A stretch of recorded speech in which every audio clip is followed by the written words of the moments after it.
Hi everyone, it's Judy. Welcome back to Rose Lane. Today's video is what I'm calling my Sit-a-Spell Sundays.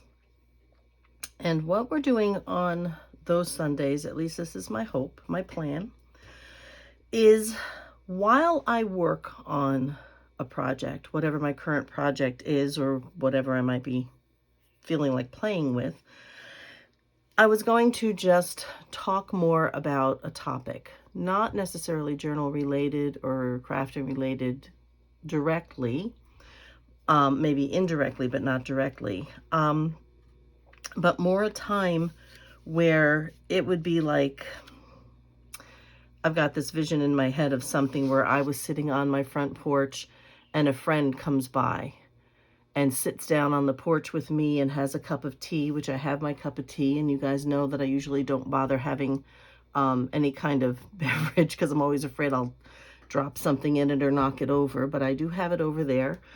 And just sort of sit and talk about stuff, about life, about whatever. So I had mentioned in a previous video something along this, what I wanted to try to do with this. And I said I would welcome comments from anybody viewing if there was not so much, and not to say not to comment on whatever I may have said here or shared here, but something that you would want to hear my opinion on, or have I ever, or something like that. And, just because we're friends, just because my whole premise, sort of my theme behind having my Rose Lane, the way I named it Rose Lane Vintage Designs, and my logo has a little cottage with roses in the yard near the street, because I wanted it to feel like a place where people could come and make friendships and just enjoy some time together. So this is a little bit different of a spin. I will be working on stuff for journals, but this is not a tutorial. This is not a lesson. This is not anything like that. It's just keeping my hands busy while I talk about something that may be near and dear to my heart. So I am going to start, I hope, each one of these sessions with a quote about something that I find inspirational. So I looked up some quotes, and I have one right here, and it's a little long. It's by a man named, I guess his name is Steve Goodier. Not sure really how to pronounce it. Goodier. Never heard of him. Doesn't mean anything. And that quote says this: "The good life requires that we take pleasure in new things. A good life requires we take pleasure in moments. To enjoy the good life, we have to get ahead. To enjoy a good life, we have to make the trip worthwhile. The good life is supported by feeding our pocketbooks. A good life is supported by feeding our souls." So I guess in a nutshell, that's a little bit about what I think I would want these sessions on Sundays to be. Not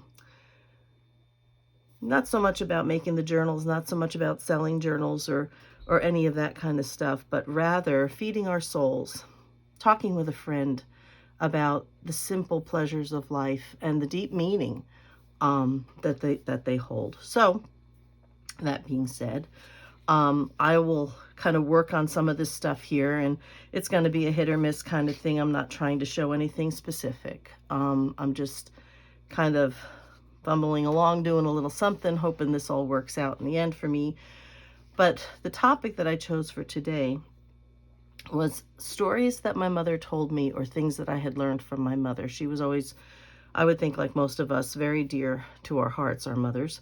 And yeah, so I think that's where I want to go to begin with. And hopefully I won't get off track, but even as friends talk, we get off track. So I'm not going to be explaining anything I'm doing here. You can watch as I speak. And again, not necessarily that anything I'm doing here is going to stay the way it is. But nonetheless, I'm going to just start with those things. So, stories my mother told me. When I was a little girl, my mother would tell us, sorry, I was reaching for something. My mother would tell us some stories about when she was a little girl. Now, if you've watched some of my previous videos, you know that my mom was born a very long time ago. As a matter of fact, this coming Monday, okay, when you see this video, the next day would be my mom's birthday. And she would have been 103 this year. She was born in 1920. She was the oldest of 14 children. My grandparents had 7 boys and 7 girls. And so I'm reaching for something else, guys. Sorry.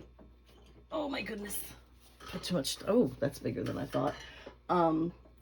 So she used to tell us stories about when she was growing up. So I guess in a way, that's a little bit of what I'm going to do here. I'm going to reiterate some of those stories, I hope. And they may not mean a lot to you, but they may spur on some ideas about stories that you have with your family as well. So,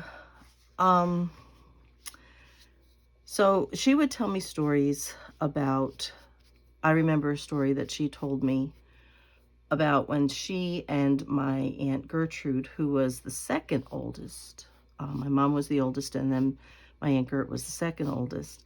She told me a story about one Christmas. Oh, I guess my mom must have been about maybe 9 or so, making my Aunt Gert about 8.5. And she told me the story about how they got roller skates for Christmas that year. And I don't know about, grandparents today are different than than grandparents were when I was growing up. Your grandparents were an old man and an old woman with gray hair who wore those funky, you know, my grandmother wore those same black shoes like her whole life long with the ties on them and stuff. I don't know if anybody else can relate to that, but my grandmother always had shoes like that on. And so that's the way I see them. But this would have been in the 1930s. Obviously, if my mom was about 9, now we're out of the Depression and things are starting to go well again, pre-war. And so things were starting to go a little bit better. And I guess my grandparents could afford at that time. And so I'm thinking now, 1939, by now, they had most of their children. By now, I would say, without knowing their birthdays per se, off the top of my head, I would say they probably had about 10 or maybe even 11 of their children, 11, 12 of their kids at this point. So it was a lot, you know, to take care of all of that for a family. So they bought roller skates. I started to say ice skates again. They bought roller skates for my mom and my Aunt Gert that year. And when they opened them up, they were so excited. You know, 12 children just coming out of the Depression, you know, 9 years old right down to infancy. And you don't get very much, you know. My grandfather was a welder by trade. Good trade, but again, he was a blue-collar worker. He didn't make big, ridiculous dollars. So they bought these roller skates, and when my mother and my aunt opened the boxes, and they were so excited about them, my grandparents each grabbed them, you know, each grabbed a box from my mother and my aunt, and they took off down the hallway with the boxes. And I guess while they were gone, they strapped on the roller skates. Now, these were kids' roller skates. And remember, this is the 1930s, so they didn't look like roller skates do today. And they stretched those roller skates out to like the max to get them on their feet. And they came roller skating down the hallway. Much to my mother and my aunt's chagrin, I think they were so afraid, my mom said, to, you know, that they were going to break the skates before they ever had a chance to use them.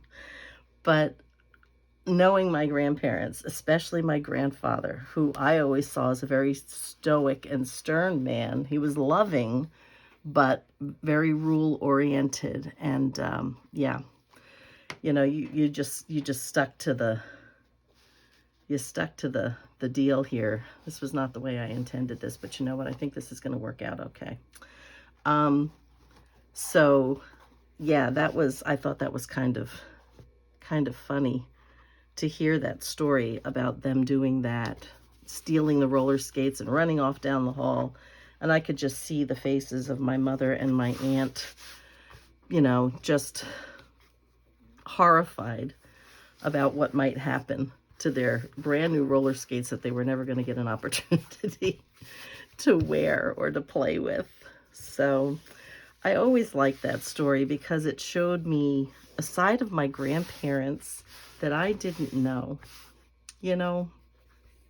And so I just always thought that was kind of an interesting story. Oh my gosh, I've made a mess over here. I'm sorry. Okay, I'm just going to clean this up some. Not sure how I managed this, but I have it sitting in a puddle of stuff. So that was one story they had told me. Well, my mom had told me about my grandparents.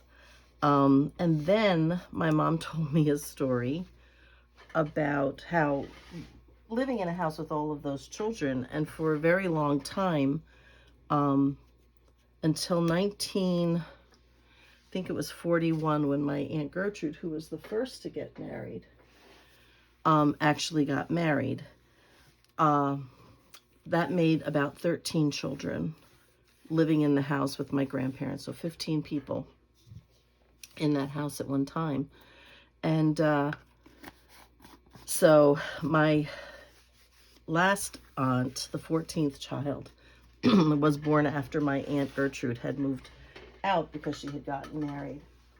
And so anyway, we got a lot of glue here. So anyway, they had to double and triple up in bedrooms. You know, there was just no way that anything else was going to happen here. They had no choice but to do that. You know what I think I'm going to do is I'm going to cut this back, and I'm going to leave it on the spine inside is what I'm going to do. So I'm just going to cut it from here. Actually, let me cut the bottom off. So anyhow, so my mother and my Aunt Gertrude had the same room together. Now at this point, they were, you know, in their teens, mid-teens, maybe. And my Aunt Gertrude was very skittish about things. She was always very afraid of things. So, my mom, she had such a great sense of humor. And even, you know, when I knew her as my mom, but obviously as a young woman as well, she had such a good sense of humor. And she just loved to scare my aunt. So she would tell me the story about when, you know, where they lived, and how their bed was against one wall. At the foot of their bed to the right of them would have been the window to the street, and there was a street light outside of their window. And then to the left of them, like opposite their bed this way, was the door to the bedroom. And they had bathrobes, and they would hang their bathrobes on a hook on the back of the door. And they shared the same bed. My aunt and my mom shared the same bed. And my mom would tell me how she would get into bed at night, and they'd close the door, and the street light would shine in and give that sort of hazy light. And my mother would say to my aunt, she would say, "Gertrude." And she'd say, "What?" She'd say, "Look at the door. There's ghosts. There's ghosts on the other side of the room. They're standing in the doorway." And my aunt would fall for it, apparently, every time. Every time.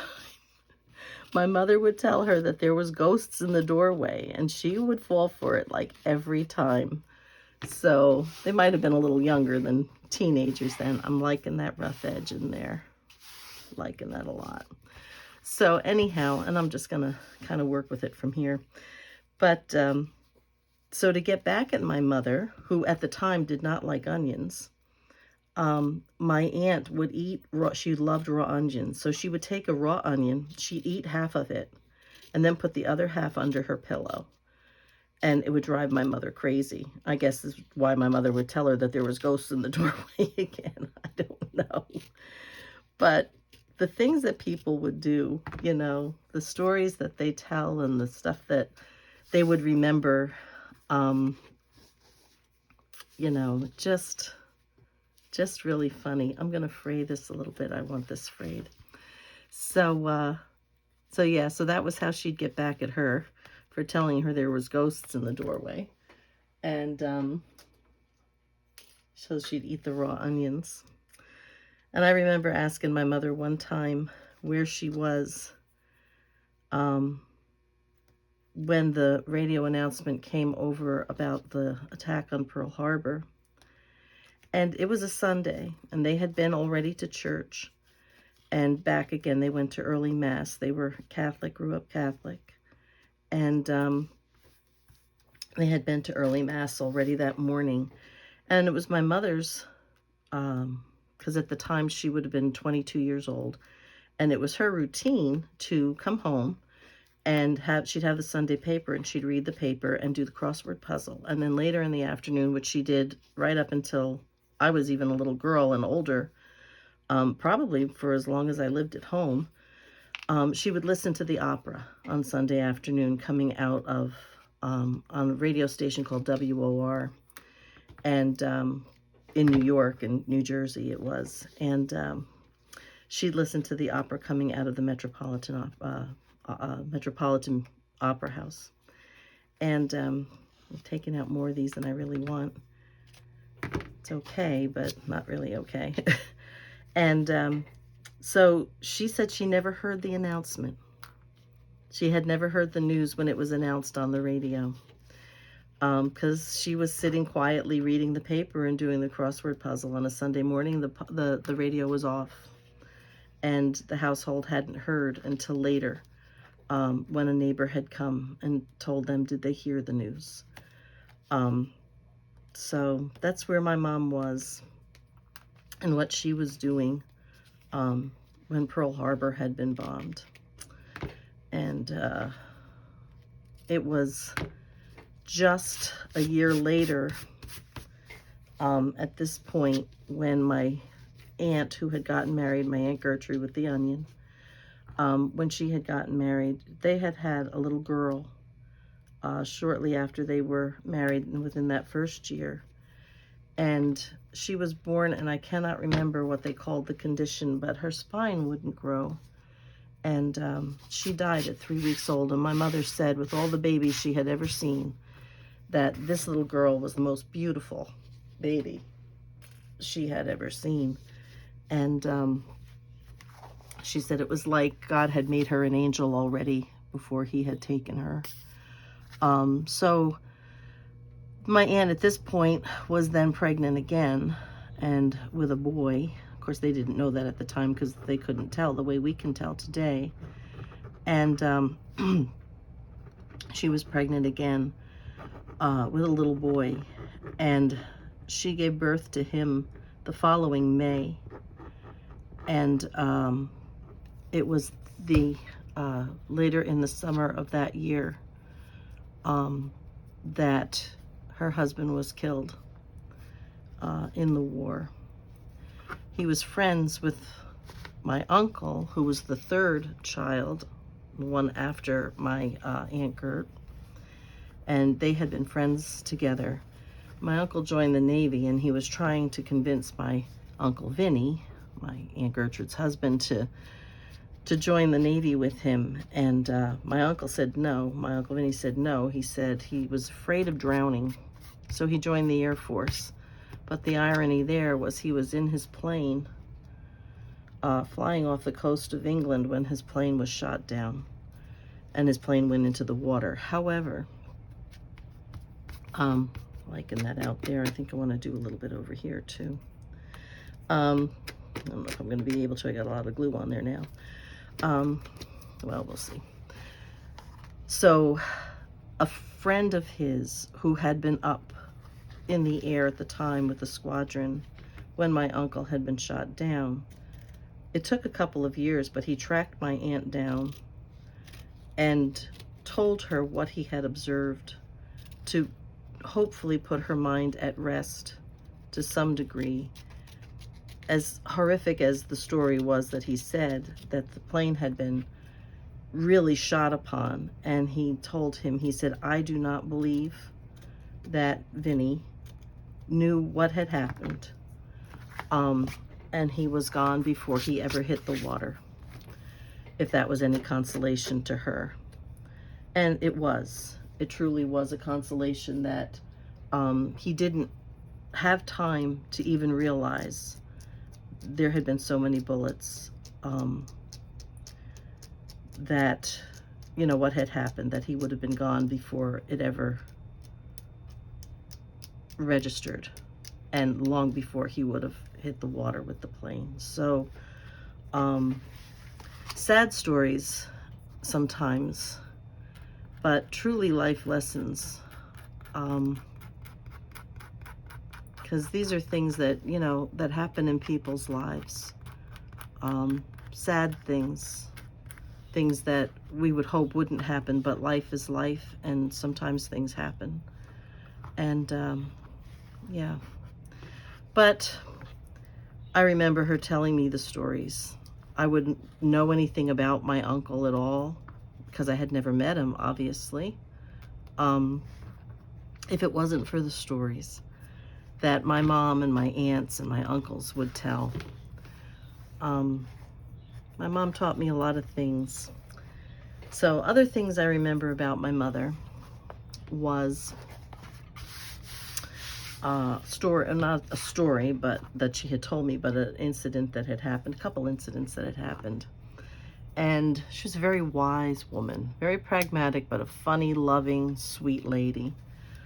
And there had been a time when I found a little baby bird in our yard, and I brought it inside. And she was trying to explain to me that mama birds wouldn't take the baby bird back, probably, if the baby had been touched by human hands. Now, that was the belief. I don't know if that, honestly, I don't really know if that's true or not. It may be, but at least that was the belief at the time when I was a little girl. It's a long time ago. But I had already touched the bird, and I had brought it inside to take care of it. And we had what we called the back porch, and it was a room that was at the back of the house behind the kitchen, and 3 sides of it were windows, and then this side, of course, attached to the house, and it was a doorway into the kitchen there. And I kept the bird in a box out there in the back porch. And one day we noticed that another bird, same kind of bird, sparrow, was flying back and forth outside the window, like all the time. And my mother said to me, that's the baby's mama. She knows that the baby is in here, and you have to let her go. You have to let the baby go. And of course, I'm like, I don't want to let the baby go. I don't want the birdie to go. I want to keep the bird, you know, and all that. I was, I don't know, 9, something like that. And she said to me, what would you do if you had gotten lost and separated from me, and I finally found you, and the person who had you wouldn't let you come home? Well, there you go, right? So with my little broken heart, I took the box out and I put it in the yard, tipped it on its side, put it in the yard, and the mama bird, sure enough, came down, and we watched from the window while she was trying to teach the bird how to fly. Now, my mom was there, and my brother, he's the youngest of my brothers, but he's older than me. I am the baby. It's my sister Marie, my brother Steve, my brother Jeff, and then me. And Jeff and I are 4 years apart. So, I like that. So, so we're watching from the window, waiting for the mama bird to, you know, teach the baby how to fly. And with that, this big blackbird comes down, swoops down from the trees. We lived by a river. The river was really like right in our backyard. It was about maybe 10 feet below our yard, but it was like right there. And and there was trees along the river, of course. And so this big bird comes swooping down and picks up the little baby bird, starts to fly away.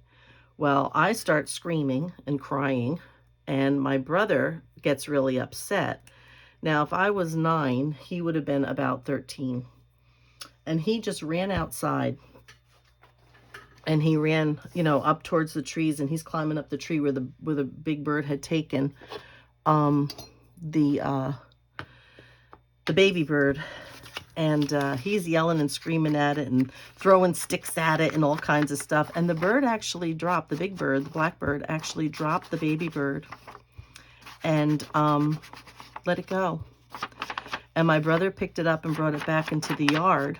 And the mama bird came back and hopped a couple times, flapped her wings, and came back for the baby. And the baby got the idea, thank God.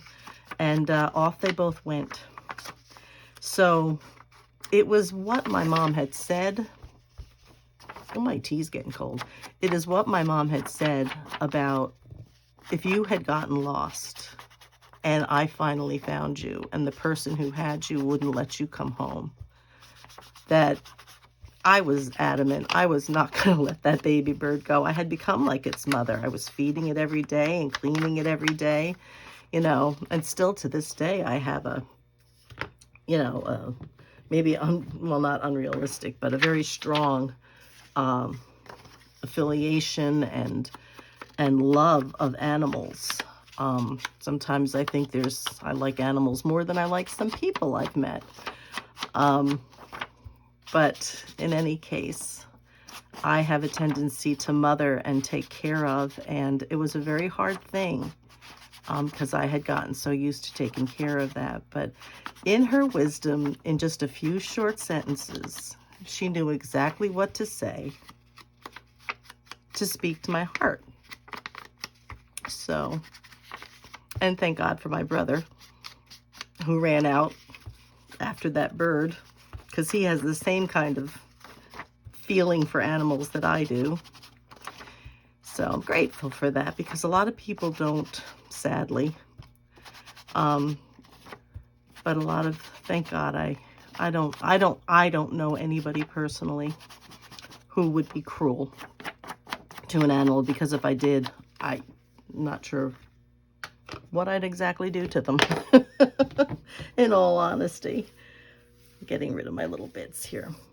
So, oops, which way? This way. Okay, this way? This way. I like this up here. So anyway, okay, this is going to be the front. I'm going to just go ahead and glue that one down here. Okay. So that was one story that she had told me. Let me look at my time here. Okay, I'm good. You know, let me get my tea. Give me 1 second, guys.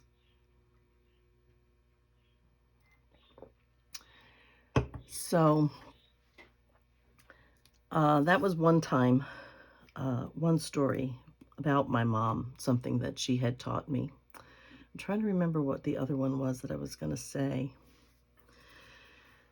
Oh, my goodness. It was again, an animal. I had a lot of animals in my life because I picked up every stray. And I had a lot of cats at one point. And one set of cats had been born, I believe they probably had distemper because they didn't have shots At that time, I was young, and, we didn't take them to the vet and have these shots. They were always healthy before this. And so one of my cats had kittens, and one of the kittens was born blind. And I, of course, picked it up, took care of it. I mean, the mother took care of it, obviously. But as it got bigger and wanted to roam, it would walk into furniture. It couldn't find the food. It couldn't, this, that, or whatever.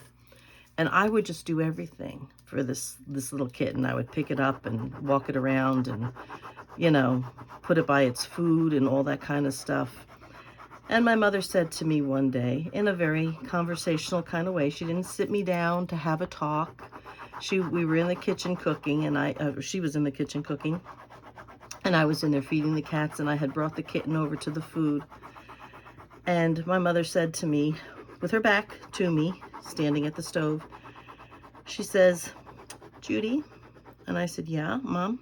She says, "What do you think happens with that kitten during the day when you're at school?" Well, you might as well have hit me with a bat. I was like, "What do you mean?" And she said, "How do you think that kitten gets around when you're not here? What do you think happens?"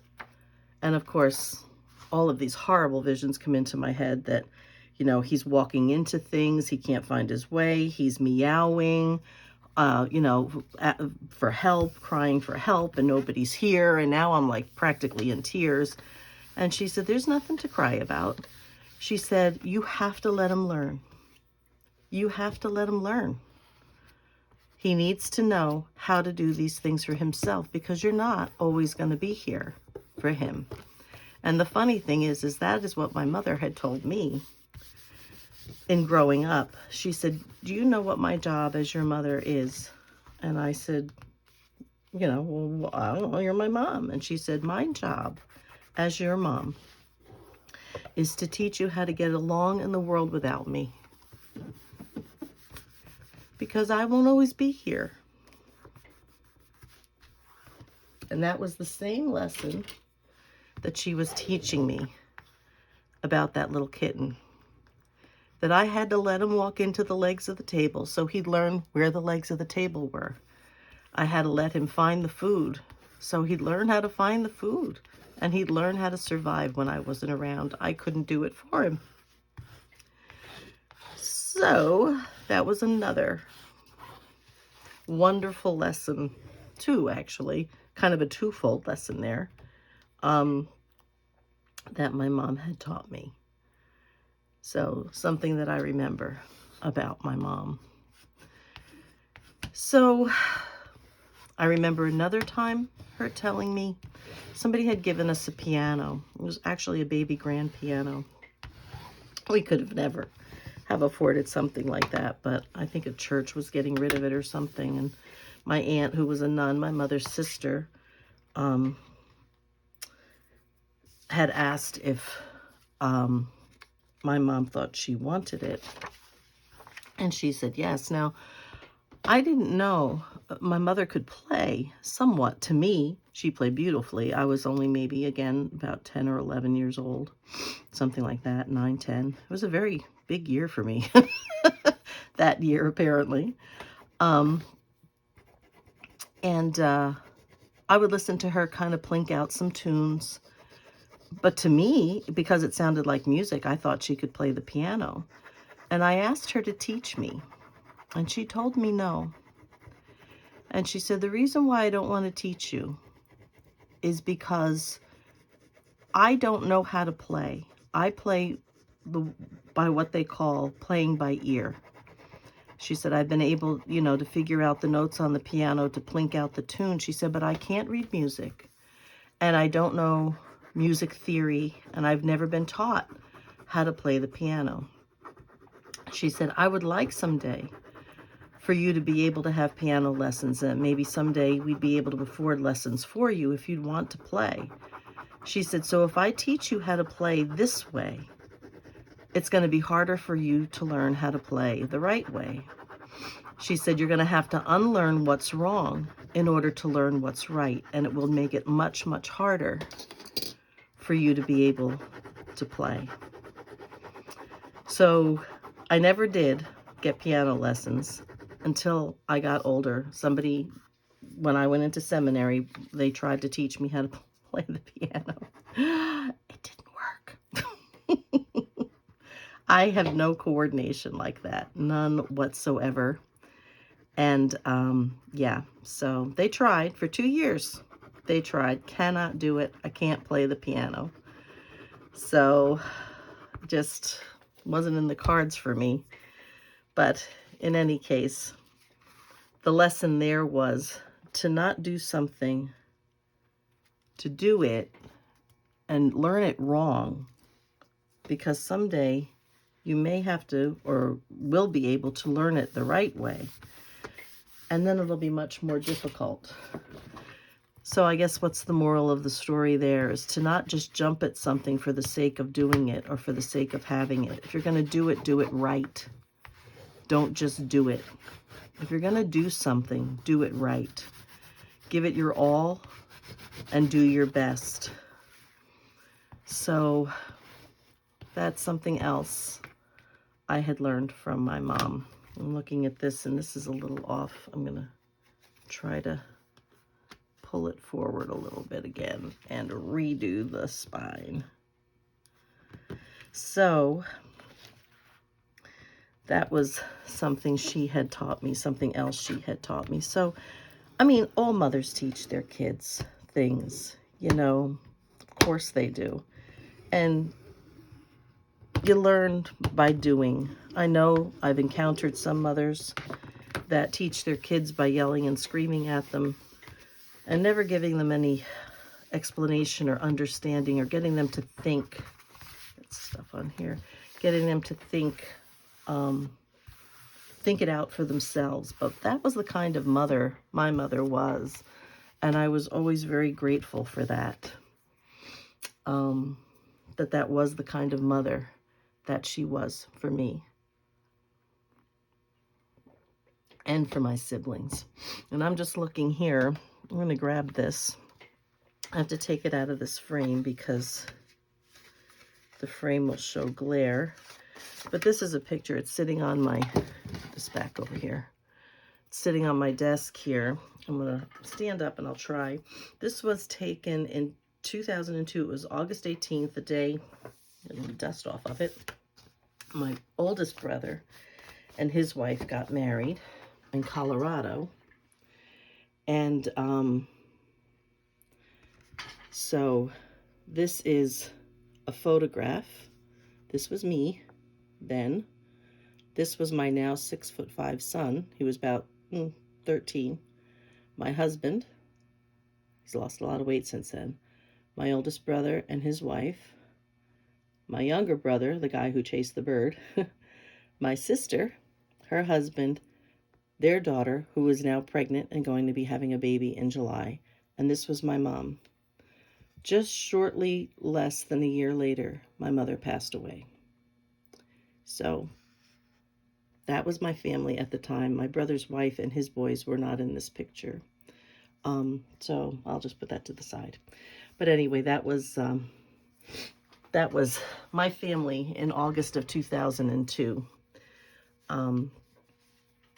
So just reach over here for a second. So she was a marvelous woman. I remember after I had had my son, now I was 29 when I had my son. I'm not sure what's going to be half here. I was 29 when I had my son, but he was my first and only child. And try to do this here. I'm going to put this lace on here.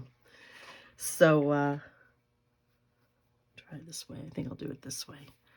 So he must have been about, I don't know, maybe 2 months. About 2 months old, I'm guessing. He was born in June. It was still warm. So yeah, I would say he was probably about 2 months old. And he did very well. except for when he was newly born and had to be fed every couple of hours. It didn't take him long to sleep through the night. He was a good sleeper. He didn't have his days and nights mixed up. I was very blessed with that. So I put him to sleep, and he was usually up by about 5 o'clock in the morning, believe it or not. And I would get up usually about 4 and 3:30 or 4. And I would, on the days when I would have to get my laundry done, I'd be up a little earlier so that I would be finished with that. Because we lived in, we lived in an apartment, which I think I told you, he's moved back to that same building now at 34 years old. And the laundry was downstairs. So my husband was home, his father was home at the time, but of course still sleeping. So I would go down and get the laundry done and pretty much be finishing up by the time my son would wake up. He'd wake up maybe about 5:30, something like that in the morning. So he was sleeping. It wasn't a laundry morning that day. And my son's dad, my husband at the time, went off to work. He's still sleeping. And I'm thinking, okay, well, this is kind of nice. This is a nice reprieve, little, mommy time kind of thing. And, 8 o'clock comes, 8:30 comes, and he's still sleeping. Now, he's like, 3.5 hours past how long, he would normally sleep for. And now I'm starting to panic. I'm petrified to even go in and look, okay, that something might be wrong. And I think how stupid I was. But I called my mother, and I got her on the phone, and I'm like crying. And I said, Will is still sleeping, Mom. I don't know what to do. She goes, what do you mean he's still sleeping? She goes, have you checked on him?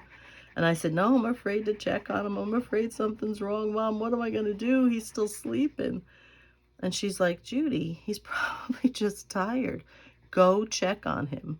So with her on the phone, I go into the bedroom. I had a long cord on that phone because that was, in the days of wall phones. We didn't have cordless or cell phones then. Well, we did have cordless, but we didn't have one. And I went in and I checked on him, and sure enough, he was just sleeping. And I come back out to the phone, and she's like, well, and I said, he's breathing, he's sleeping. She goes, he's just tired. Sometimes babies are going to sleep because they're just tired. Of course, thought never occurred to me that he would just be tired, but he was growing older and he was starting to do more things. So he was getting more activity, during the day and stuff, not having maybe as long a nap or whatever. And honestly, I can't remember if he had maybe missed a nap or had a short nap the day before or whatever it was. It could have been, but that just went right out of my head. I was just so petrified that something was wrong. So, yeah, that was just... But she's just like, just calm down. He's probably just tired, So the wisdom of mom. I was always so skittish. I remember babysitting for my husband's sister's children. Now I'm gonna do this, but I'm gonna bend it again. Actually, you know what? I think I'm gonna open this up. And I'm going to glue it this way, I think. And I had gone up, boy and a girl. At the time, I guess they were probably like 9 and 4. There was like 5 years between them. And this was my husband's, like I said, my husband's sister and her husband. They were going out for the night, and they had asked me to babysit my husband, who I was dating at the time, was away at school in Iowa. And so they had called me and asked if I would babysit. So I was like, okay. Now, I like scary stories and stuff like that. But let me tell you, when you're in your early 20s and you're alone in the house with 2 children, and you're very skittish about ghosts and scary things, but you still watch the stupid stuff, never watch when a stranger calls when you're babysitting. Honestly, what a choice that was.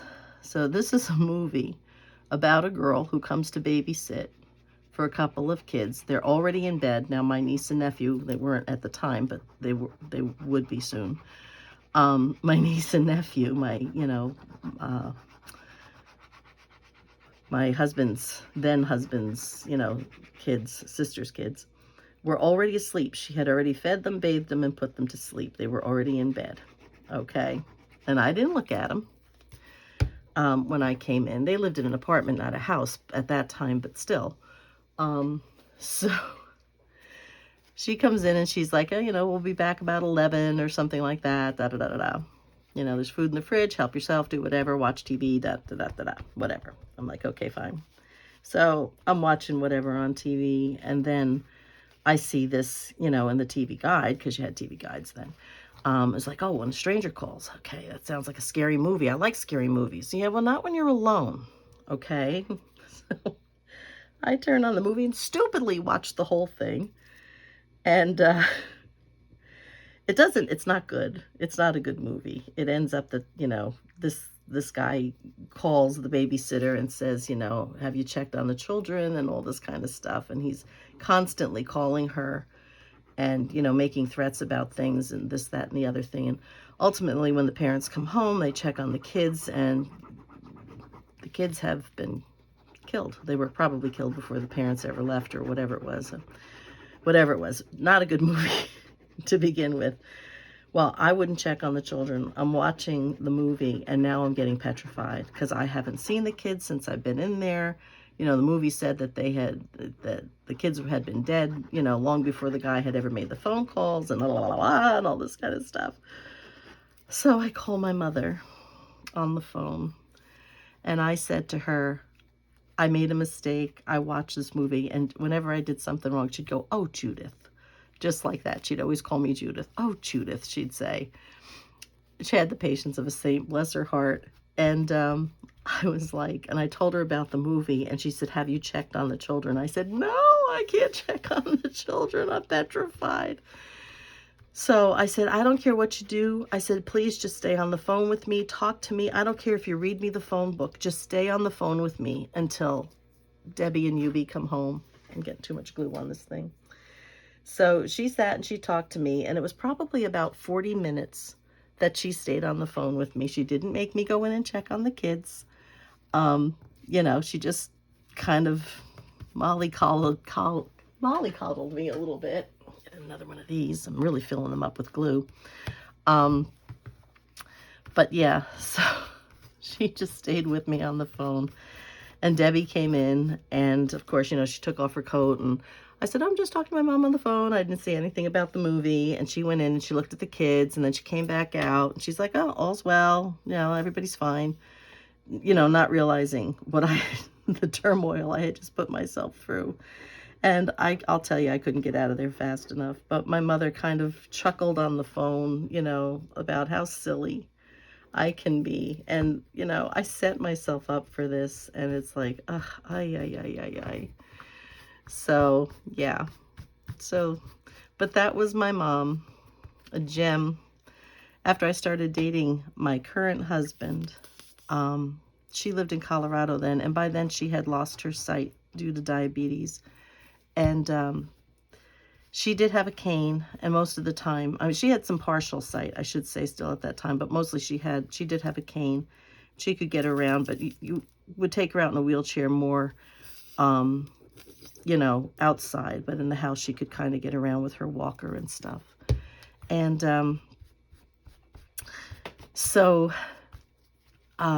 she had come to New Jersey, and my husband was in a ball league. We were just dating at the time. This is my current husband, Don.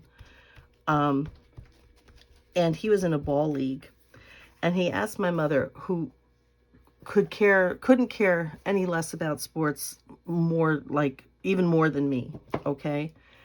And he asked my mom, would you play the umpire at our ball game? This one ball game coming up, because they were going to be playing a team that was like kind of, I don't know what's the word I want to use, like self-aggrandizing or something. They were talk a lot of stuff, you know, kind of thing. I'm trying not to cut the edge of this thing.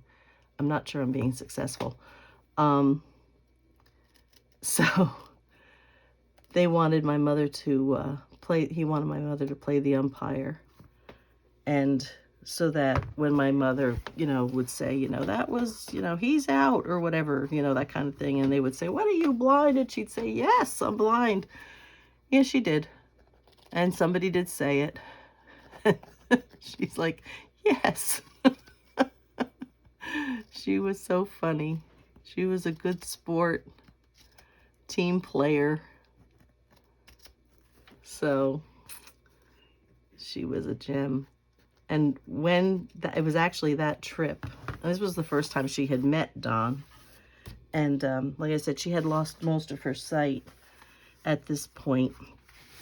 And we were at my sister-in-law and brother's house. She was sitting at this end of the table, and I was here, and my husband, my current husband, was sitting next to me. And we're all just talking, and I noticed she kept looking past me at him and had this quizzical look on her face.